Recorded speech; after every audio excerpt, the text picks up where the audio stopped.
Ancient dance traditions passed down from the Maya and Aztec are kept alive by people like the Bay Area's Lydia Doniz.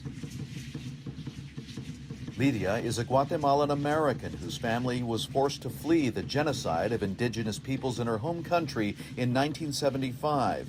And today, Lydia credits Rigoberta Menchu Tum, who became the face of Guatemala's human rights movement and who will be honored as this year's Carnival Grand Marshal, with saving ancient traditions and restoring pride in indigenous cultures. She has allowed for people to acknowledge the importance of our rituals, our culture, our ceremonies, and traditions that have been passed down for thousands of years, and had the potential to be lost during the war.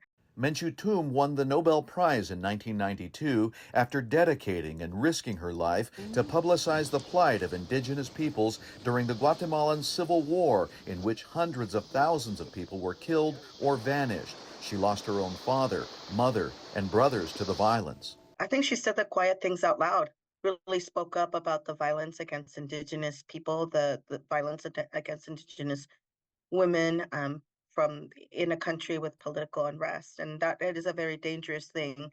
The fact that she still kept going, despite all the tragedy, I think was really important piece as a woman, to be able to speak up. We lived in an era of the genocide, the tortures. Menchu Tum is still speaking up. Although she was forced to leave her home country and come to the U.S. for a time, she was able to return to Guatemala and uses her platform to continue to fight for the rights of her people.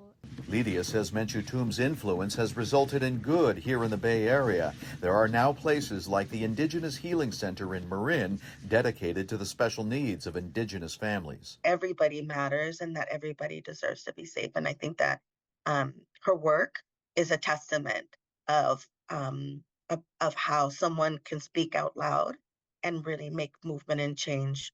Rigoberta Menchu Tum, a person to be celebrated at Carnival and a triumph for the indigenous community of the Bay Area.